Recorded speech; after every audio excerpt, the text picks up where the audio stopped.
नमः शिवाय। भगवान शंकर सबका कल्याण करें। अवगढ़दानी बाबा भोले की कृपा से संसार में सभी प्राणियों को सुख मिले, ऐसी मेरी कामना है। भगवान शंकर जिस पर भी अपनी कृपा दृष्टि रखते हैं उसका कल्याण ही होता है। बाबा की कृपा से मृत्यु पर भी विजय प्राप्त की जा सकती है, जैसे मार्कंडेय मुनि ने शिव की आराधना करके की थी। आइए मैं रीता उपाध्याय आपको इसी संदर्भ में एक कहानी सुना रही हूँ। महामुनि मृकंडू के कोई संतान नहीं थी, अतः उन्होंने अपनी पत्नी के साथ तपस्या और नियमों का पालन करते हुए भगवान शंकर को प्रसन्न किया। प्रसन्न होने पर पिनाकधारी शिव ने पत्नी सहित मुनि से कहा, मुनि मुझसे कोई वरदान मांगो। तब मुनि ने यह वर मांगा, परमेश्वर आप मेरे स्तवन से संतुष्ट हैं, इसलिए मैं आपसे एक पुत्र का वरदान चाहता हूँ। महेश्वर मुझे अब तक कोई संतान नहीं हुई है। भगवान शंकर बोले, क्या तुमने उत्तम गुणों से हीन चिरंजीवी पुत्र की कामना की है, या केवल 16 वर्ष की आयु वाला एक ही गुणवान एवं सर्वज्ञ पुत्र पाने की इच्छा की है? उनके इस प्रकार पूछने पर धर्मात्मा मृकंडू ने कहा, जगदीश्वर मैं गुणहीन पुत्र नहीं चाहता। उसकी आयु छोटी ही क्यों न हो, वह सर्वज्ञ होना चाहिए। भगवान शंकर बोले, अच्छा तो तुम्हें 16 वर्ष की आयु वाला एक पुत्र प्राप्त होगा, जो परम धार्मिक, सर्वज्ञ, गुणवान, लोक में यशस्वी और ज्ञान का अथाह सागर होगा। ऐसा कहकर भगवान शिव अंतर्धान हो गए और मुनिवर मृकंडू इच्छानुसार वरदान पाकर प्रसन्न होकर अपने आश्रम में लौट आए। उनकी पत्नी मरुद्वती बहुत दिनों के बाद गर्भवती हुई। मुनि ने विधि पूर्वक गर्भाधान संस्कार किया था। समय आने पर मरुद्वती के गर्भ से सूर्य के समान तेजस्वी पुत्र का जन्म हुआ। उस समय देवताओं की दुदुम्बियां बज उठी, संपूर्ण दिशाएं स्वच्छ हो गईं और सब ओर से प्राणियों को तृप्त करने वाली कल्याणमयी वाणी सुनाई देने लगी। बालक की शांति के लिए वेदव्यास आदि मुनि भी मृकंडू के आश्रम पर पधारे। साक्षात महामुनि वेदव्यास ने बालक का जात कर्म संस्कार कराया। तत्पश्चात 11वें दिन मुनि ने नामकरण संस्कार किया। उसके बाद नाना प्रकार के वेदोक्त मंत्रों और आशीर्वादों से अभिनंदन करके मुनियों ने बालक की रक्षा का शास्त्रीय उपाय किया। फिर मृकंडू मुनि के द्वारा पूजित हो वे सब लौट गए। उस समय नगर और प्रांत में लोग हर्ष में भरकर आपस में कहते थे, आहा, इस बालक का रूप कितना अद्भुत है, अद्भुत तेज है और समस्त अंगों का लक्षण भी अद्भुत है। मरुद्वती के सौभाग्य से साक्षात भगवान शंकर ही इस बालक के रूप में प्रकट हुए हैं। यह कितने आश्चर्य की बात है। चौथे महीने में पिता ने पुत्र को घर से बाहर निकाला। छठे महीने में उसका अन्नप्राशन कराया। फिर 2.5 वर्ष की अवस्था में चूड़ा कर्म करके श्रवण नक्षत्र में कर्णवेद किया। तत्पश्चात कर्मों के ज्ञाता मृकंडू मुनि ने बालक के ब्रह्म तेज की वृद्धि के लिए 5वें वर्ष की अवस्था में उसे यज्ञोपवीत दे दिया। फिर उपाकर्म करके विद्वान मुनि ने बालक को वेद पढ़ाया। उसने अंग, उपांग, पद एवं क्रम सहित संपूर्ण वेदों का विधि पूर्वक अध्ययन किया। वह बालक बड़ा शक्तिशाली था। गुरु तो उसके साक्षी मात्र थे। उसने विनय आदि गुणों को प्रकट करते हुए गुरु मुख से समस्त विद्याओं को ग्रहण किया। वह भिक्षा के अन्न से जीवन निर्वाह करता हुआ प्रतिदिन माता पिता की सेवा में संलग्न रहता था। बुद्धिमान मार्कंडेय की आयु का 16वां वर्ष प्रारंभ होने पर मृकंडु मुनि का हृदय शोक से कातर हो उठा। उनकी संपूर्ण इंद्रियों में व्याकुलता छा गई। वे दीनता पूर्वक विलाप करने लगे। मार्कंडेय ने पिता को अत्यंत दुखित हो विलाप करते देख पूछा, तात, आपके शोक और मोह का क्या कारण है? मार्कंडेय ने मधुर वचन द्वारा अपने शोक का युक्तियुक्त कारण बताया। मृकंडु बोले, बेटा, पिनाकधारी भगवान शंकर ने तुम्हें 16 वर्ष की आयु दी है। उसकी समाप्ति का समय अब आ पहुंचा है, इसलिए मुझे शोक हो रहा है। पिता का यह कथन सुनकर मार्कंडेय ने कहा, पिताजी, आप मेरे लिए कदापि शोक न कीजिए।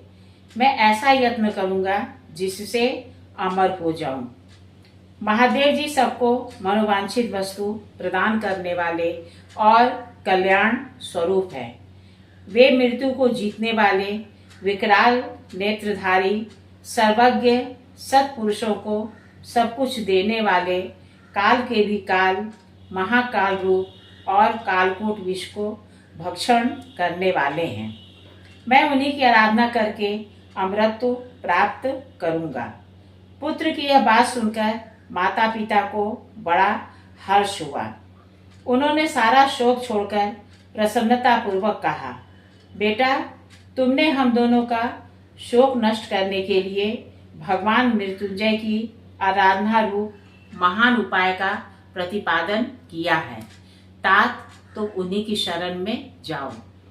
उनसे बढ़कर दूसरा कोई भी हितैषी नहीं है।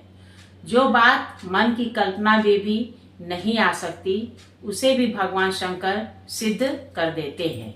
वे काल का भी संहार करने वाले हैं। बेटा, क्या तुमने नहीं सुना है? पूर्व काल में काल पाश से बंधे हुए श्वेत केतु की महादेव जी ने किस प्रकार रक्षा की। उन्होंने ही समुद्र मंथन से प्रकट हुए प्रलयकालीन अग्नि के समान भयंकर हलाहल विष का पान करके तीनों लोगों को बचाया था, जिसने तीनों लोगों की संपत्ति हड़प ली थी। उस समय अभिमानी जलंधर को अपने चरणों की अंगुष्ठ रेखा से प्रकट हुए चक्र द्वारा मौत के घाट उतार दिया था। भगवान शिव, ब्रह्मा आदि देवताओं के एकमात्र कर्ता, मेघ रूपी वृषभ पर सवारी करने वाले, अपनी महिमा से कभी च्युत न होने वाले, संपूर्ण विश्व के आश्रय और जगत की रक्षा के लिए दिव्य मणि हैं। बेटा, तुम उन्हीं की शरण में जाओ। इस प्रकार माता पिता की आज्ञा पाकर मार्कंडेय जी दक्षिण समुद्र के तट पर चले गए और वहां विधि पूर्वक अपने ही नाम से एक शिवलिंग स्थापित किया। तीनों समय स्नान करके वे भगवान शिव की पूजा करते और पूजा के अंत में स्तोत्र पढ़कर नृत्य करते थे। उस स्त्रोत से एक ही दिन में भगवान शंकर संतुष्ट हो गए। मार्कंडेय जी ने बड़ी भक्ति के साथ उनका पूजन किया। जिस दिन उनकी आयु समाप्त होने वाली थी, उसी दिन शिव जी की पूजा में संलग्न हो वे ज्यों ही स्तुति को उद्यत हुए, उसी समय मृत्यु को साथ लिए काल उन्हें लेने आ पहुंचा। उसके गोलाकार नेत्र किनारे की ओर से लाल लाल दिखाई दे रहे थे। सांप और बिच्छू ही उसके रोम थे। बड़ी बड़ी दाढ़ों के कारण उसका मुख अत्यंत विकराल जान पड़ता था। वह काजल के समान काला था। वह समीप जाकर उनके गले में फंदा डाल दिया। गले में बड़ा फंदा लग जाने पर मार्कंडेय जी ने कहा, महामते, मैं जब तक जगदीश्वर शिव के मृत्युंजय नामक महास्त्रोत का पाठ पूरा न कर लूं, तब तक मेरी प्रतीक्षा करो। मैं शिव जी की स्तुति किए बिना कहीं नहीं जाता, भोजन और शयन नहीं करता। यह मेरा निश्चित व्रत है।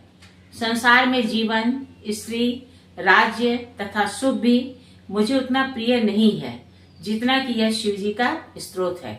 यदि मैंने इस विषय में कोई असत्य बात न कही हो तो इस सत्य के प्रभाव से भगवान महेश्वर सदा मुझ पर प्रसन्न रहे।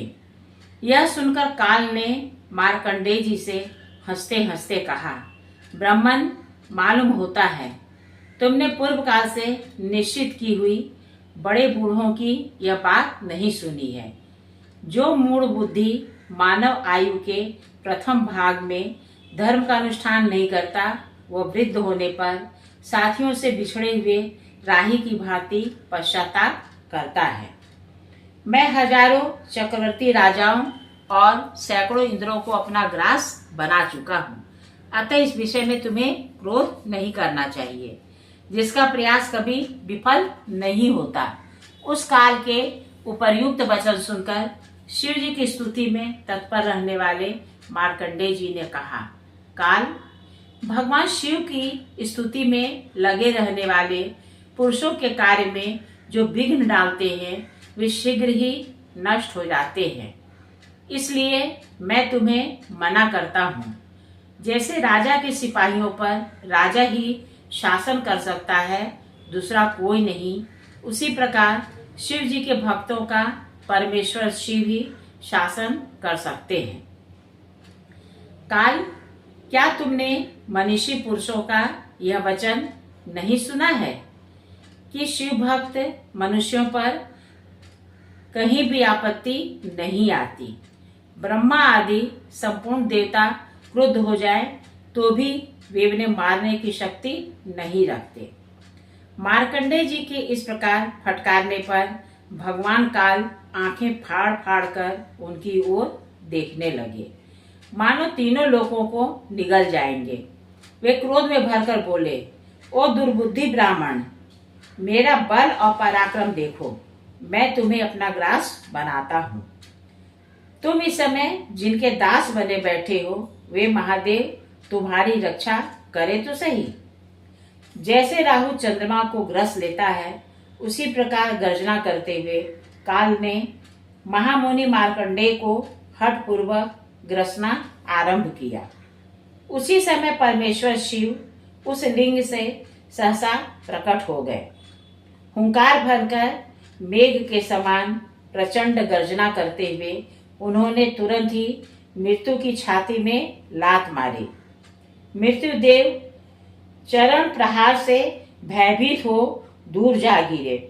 भयंकर आकार वाले काल को दूर पड़ा देख मार्कंडेय जी ने पुनः उस स्रोत से भगवान शंकर का स्तवन किया। कैलाश के शिखर पर जिसका निवास गृह है, जिन्होंने मेरुगिरी का धनुष, नागराज वासुकी की प्रत्यंचा और भगवान विष्णु को अग्निमय बाण बनाकर तत्काल ही दैत्यों के तीनों लोगों को दग्ध कर डाला था, संपूर्ण देवता जिनके चरणों की वंदना करते हैं, उन भगवान चंद्रशेखर की मैं शरण लेता हूँ।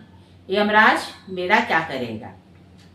जो मत वाले गजराज के मुख्य चर्म की चादर ओढ़े परम मनोहर जान पड़ते हैं, ब्रह्मा और विष्णु भी जिनके चरण कमलों की पूजा करते हैं, तथा जो देवताओं और सिद्धों की नदी गंगा की तरंगों से भींगी हुई शीतल जटा धारण करते हैं, उन भगवान चंद्रशेखर की मैं शरण लेता हूँ। यमराज मेरा क्या करेगा? जो स्वर्ग और मोक्ष के दाता तथा सृष्टि पालक और संहार के करता हैं, उन भगवान शिव को मैं मस्तक झुकाकर प्रणाम करता हूँ। मृत्यु मेरा क्या कर लेगी?